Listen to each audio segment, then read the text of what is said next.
Joseph residential school की ओर से principal होने के नाते मैं यहाँ तमाम अभिभावकगण और हमारे यहाँ के वासी और ये हमारे जाले प्रखंड के सभी भाई बहनों, माता बहनें सबसे मैं आग्रह करता हूँ कि हमारी राष्ट्र पर्व जिसे मैं इंडिपेंडेंस डे भी करता हूँ, मैं सबसे उम्मीद करता हूँ कि प्रेम भाव से सब एक होकर इस त्यौहार को मनाएं।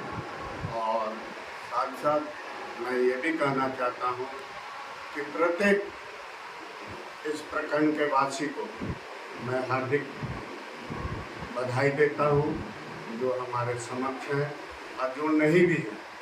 मैं उम्मीद करता हूँ कि थोड़ा विलम्ब से भी पहुँचेंगे।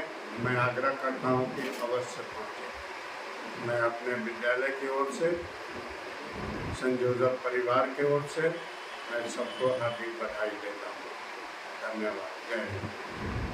बीमार नहीं रहा लाचार, हो रहा मुफ्त उपचार। शिवम सेवा संस्थान, मलंग स्थान रोड, पुपरी, जहां आयुष्मान कार्ड धारकों का निःशुल्क इलाज किया जाता है, जैसे हर्निया, हाइड्रोसील, अपेंडिक्स, पाइल्स, पित्त की पथरी इत्यादि जैसी बीमारियों का सफल इलाज किया जाता है। शिवम सेवा संस्थान, मलंग स्थान रोड, पुपरी।